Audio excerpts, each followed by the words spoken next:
ओम शांति। 13 फरवरी 2023 के ईश्वरीय महावाक्य। पहले सुनते हैं मुरली के मुख्य पॉइंट्स। बाबा ने कहा, यह रूहानी नॉलेज जो बाप तुम्हें रोज समझाते हैं, तुम्हें फिर औरों को समझानी चाहिए।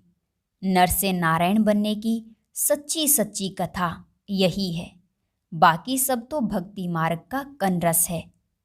आधा कल्प भक्ति मार्ग की कथाएं सुन सुनकर सीढ़ी नीचे ही उतरते आए हो। 5000 वर्ष बाद फिर वही ड्रामा एक्यूरेट रिपीट होगा। यह गॉड फादरली वर्ल्ड यूनिवर्सिटी है, जहां तुम्हारी एम ऑब्जेक्ट है मनुष्य से देवता बनना। तुम सबको श्रेष्ठ देवता बनाने वाला श्री श्री एक शिव बाबा ही है। फिर बाबा ने कहा, तुम बच्चे ही स्वर्ग के मालिक थे, अभी तो पतित बने हो, इसलिए बाप को याद कर फिर से पावन बनो, अर्थात वहां जाने के लायक बनो। शरीर निर्वाह अर्थ कर्म करते बुद्धि में एक बाप की याद रहे, कोई देहधारी की नहीं। स्मृति रहे अभी तुम रूहानी यात्रा पर हो। रचता और रचना के आदि मध्य अंत की सारी हिस्ट्री को तुम जान गए हो। पहले तो पत्थर बुद्धि नास्तिक थे, अभी आस्तिक बनने से देखो कितने सुखी बन जाते हो। लास्ट में बाबा ने कहा, तुम यहाँ आए हो देवता बनने के लिए, तो पहले पहले बहुत मीठा बनो। तुम सब एक बाप की संतान, आपस में भाई भाई ठहरे। अगर भाई भाई की स्मृति रहे तो क्रिमिनल दृष्टि नहीं रह सकती। तुम्हें बहुत मेहनत करनी है। सुख धाम का मालिक बनने के लिए अब पूरा पुरुषार्थ करो। अब सुनते हैं महावाक्यों को विस्तार से। ओम शांति। सार है मुरली का। मीठे बच्चे, यह गॉड फादरली वर्ल्ड यूनिवर्सिटी है मनुष्य से देवता, नर से नारायण बनने की। जब यह निश्चय पक्का हो तब तुम यह पढ़ाई पढ़ सको। प्रश्न, मनुष्य से देवता बनने के लिए तुम बच्चे इस समय कौन सी मेहनत करते हो? उत्तर, आँखों को क्रिमिनल से सिविल बनाने की, साथ साथ मीठा बनने की। सतयुग में तो है ही सबकी आंखें सिविल, वहाँ यह मेहनत नहीं होती। यहाँ पतित शरीर पतित दुनिया में तुम बच्चे आत्मा भाई भाई हो, यह निश्चय कर आँखों को सिविल बनाने का पुरुषार्थ कर रहे हो। दूसरा प्रश्न, भक्तों की किस एक बात से सर्वव्यापी की बात गलत हो जाती है? उत्तर, कहते हैं, हे बाबा, जब आप आएंगे तो हम आप पर वारी जाएंगे। तो आना सिद्ध करता है वह यहाँ नहीं है। ओम शांति। बाप रूहानी बच्चों से पूछते हैं कि अपने आत्मा के स्वधर्म में बैठे हो, यह तो जानते हो कि एक ही बेहद का बाप है जिसको सुप्रीम रूह या परम आत्मा कहते हैं। परमात्मा है भी जरूर, परम पिता है ना। परम पिता माना परमात्मा। यह बातें तुम बच्चे ही समझ सकते हो। 5000 वर्ष पहले भी यह ज्ञान तुम सबने ही सुना था। तुम जानते हो आत्मा बहुत छोटी सूक्ष्म है, उनको इन आँखों से देखा नहीं जाता। ऐसा कोई मनुष्य नहीं होगा जिसने आत्मा को देखा होगा। हाँ, देखने में आ सकती है, परंतु दिव्य दृष्टि से, और वह भी ड्रामा के प्लान अनुसार। भक्ति मार्ग में इन आँखों से कोई साक्षात्कार नहीं होता, दिव्य दृष्टि मिलती है जिससे चैतन्य में देखते हैं। दिव्य दृष्टि अर्थात चैतन्य में देखना। आत्मा को ज्ञान के चक्षु मिलते हैं। बाबा ने समझाया है, बहुत भक्ति करते हैं जिसको नोधा भक्ति कहते हैं। जैसे मीरा को साक्षात्कार हुआ तो डांस करती थी, वैकुंठ तो उस समय नहीं था ना। मीरा को 500-600 वर्ष हुआ होगा। जो पास्ट हो गया वह दिव्य दृष्टि से देखा जाता है।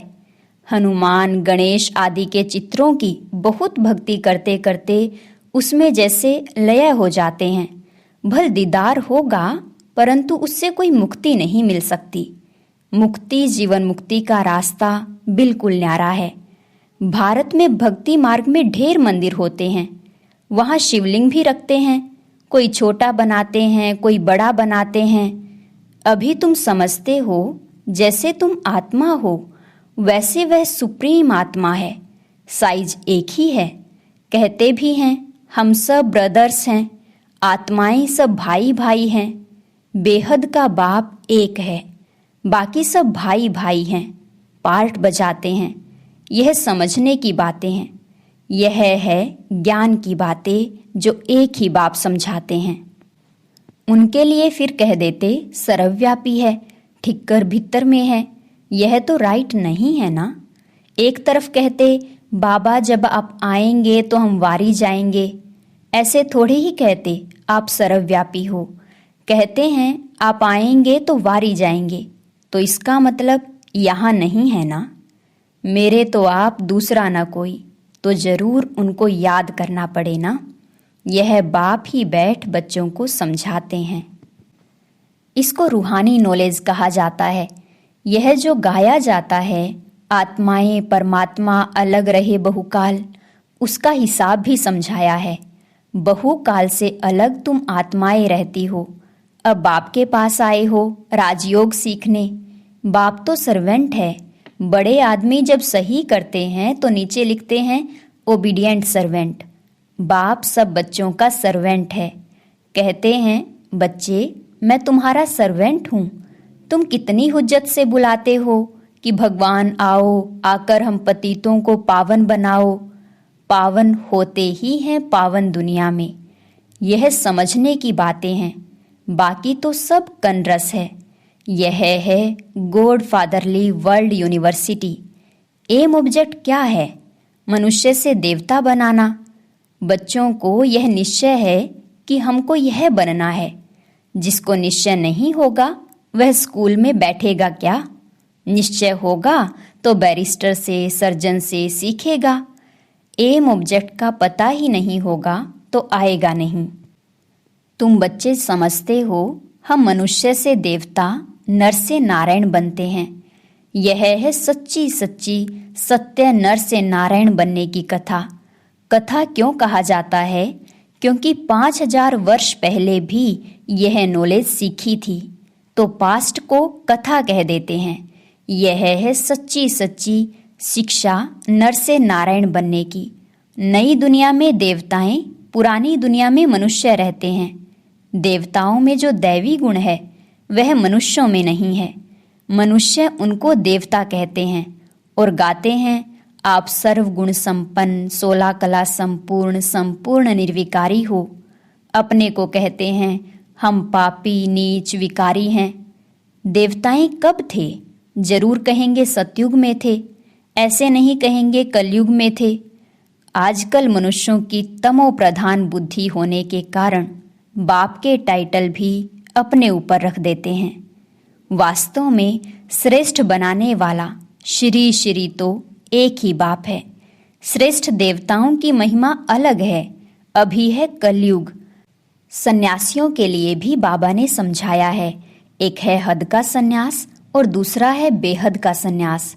वो लोग कहते हैं हमने घर बार आदि सब छोड़ा है, परंतु आजकल तो देखो लखपति बन बैठे हैं। सन्यास माना सुख का त्याग करना। तुम बच्चे बेहद का सन्यास करते हो क्योंकि समझते हो कि यह पुरानी दुनिया खत्म होने वाली है, इसलिए इनसे वैराग्य हो।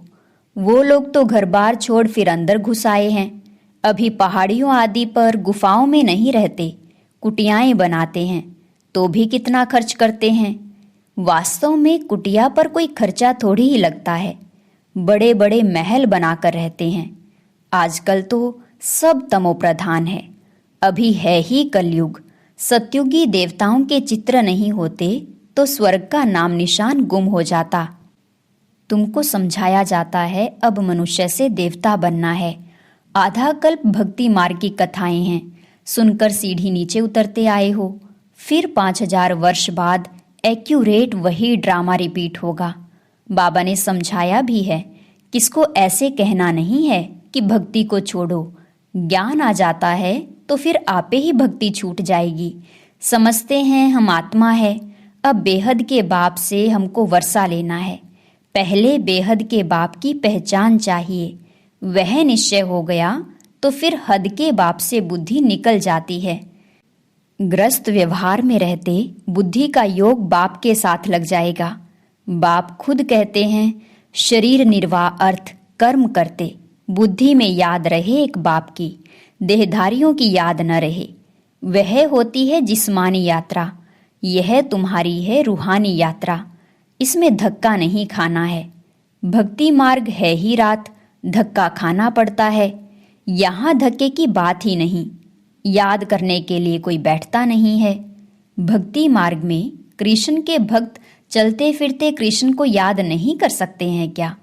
दिल में तो उनकी याद रह जाती है ना।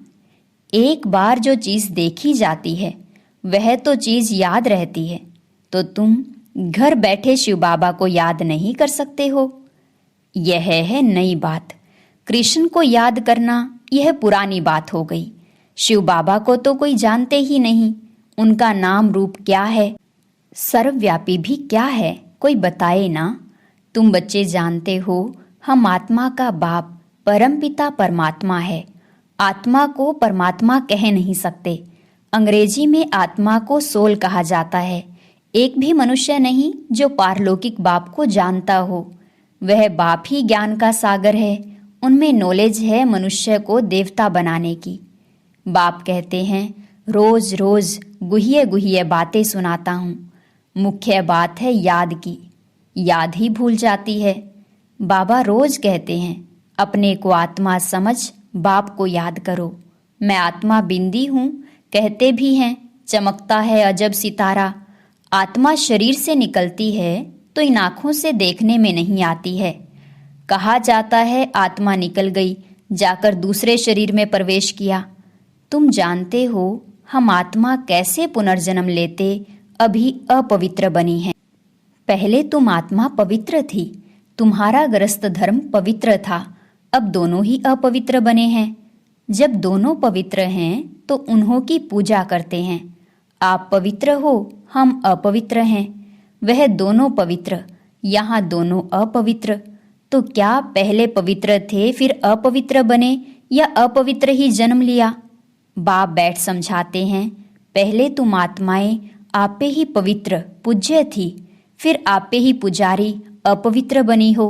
84 जन्म लिए हैं। सारे वर्ल्ड की हिस्ट्री ज्योग्राफी तुम जानते हो। कौन कौन राज्य करते थे, कैसे राज्य मिला, यह हिस्ट्री भी तुम जानते हो। तुम भी अभी जानते हो, आगे नहीं जानते थे। पत्थर बुद्धि थे, रचता और रचना के आदि मध्य अंत की नॉलेज नहीं थी, नास्तिक थे। अभी आस्तिक बनने से तुम कितने सुखी बन जाते हो। तुम यहाँ आए ही हो यह देवता बनने के लिए। इस समय बहुत मीठा बनना है। तुम एक बाप की संतान भाई बहन ठहरे ना। क्रिमिनल दृष्टि जा न सके, इस समय मेहनत करनी पड़ती है। आंखें ही सबसे जास्ती क्रिमिनल होती हैं। आधा कल्प क्रिमिनल रहती हैं, आधा कल्प सिविल रहती हैं। सतयुग में देवताओं की आंखें सिविल रहती हैं, यहाँ क्रिमिनल रहती है। इस पर सूरदास की कथा बैठ सुनाते हैं। बाप कहते हैं, मुझे आना ही पड़ता है पतित दुनिया पतित शरीर में। जो पतित बने हैं उन्हों को ही पावन बनाना है।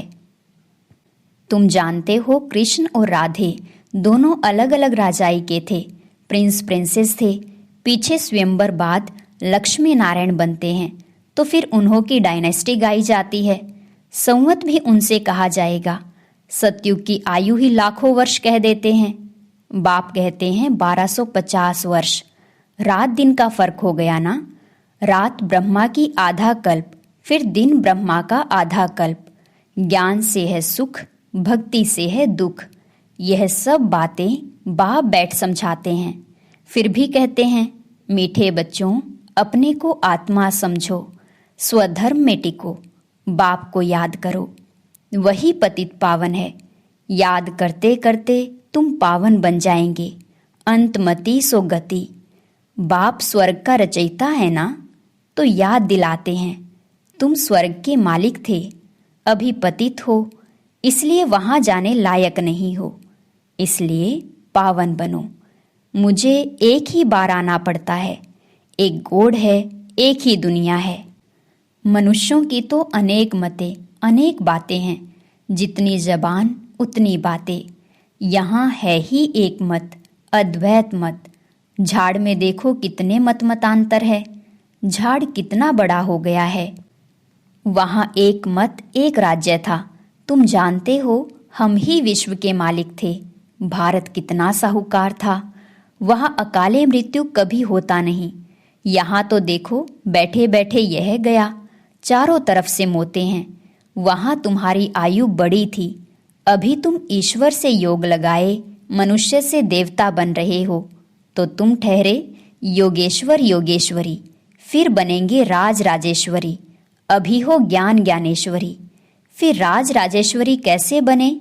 ईश्वर ने बनाया। अभी तुम जानते हो इन्हों को राजयोग किसने सिखाया? ईश्वर ने। वहाँ उन्हों की 21 पीढ़ी राजाई चलती है। वह तो एक जन्म में दान पुण्य करने से राजा बनते हैं, मर गया तो खलास। अकाले मृत्यु तो सबकी आती रहती है, सतयुग में यह ला नहीं। वहाँ ऐसे नहीं कहेंगे कि काल खा गया, एक खाल छोड़ दूसरी ले लेते हैं, जैसे सर्प खाल बदलते हैं। वहाँ सदैव खुशी ही खुशी रहती है, जरा भी दुख की बात नहीं। तुम सुख धाम का मालिक बनने के लिए अभी पुरुषार्थ कर रहे हो। अच्छा, मीठे मीठे सिकी लदे बच्चों प्रति माता पिता बाप दादा का याद प्यार और गुड मॉर्निंग।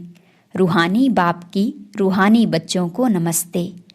रूहानी बच्चों की रूहानी बाप दादा को नमस्ते नमस्ते, गुड मॉर्निंग। शुक्रिया बाबा, शुक्रिया। धारणा के लिए मुख्य सार। इस पुरानी दुनिया से बेहद का संन्यास करना है। शरीर निर्वाह अर्थ कर्म करते रूहानी यात्रा पर रहना है। पुरुषार्थ कर आँखों को सिविल जरूर बनाना है। एम ऑब्जेक्ट बुद्धि में रख बहुत बहुत मीठा बनना है। वरदान, हर कदम में पद्मों की कमाई जमा करने वाले समझदार ज्ञानी तू आत्मा भव। हर कदम में पद्मों की कमाई जमा करने वाले समझदार ज्ञानी तू आत्मा भव।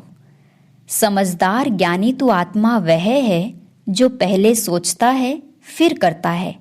जैसे बड़े आदमी पहले भोजन को चेक कराते हैं फिर खाते हैं, तो यह संकल्प बुद्धि का भोजन है। इसे पहले चेक करो फिर कर्म में लाओ।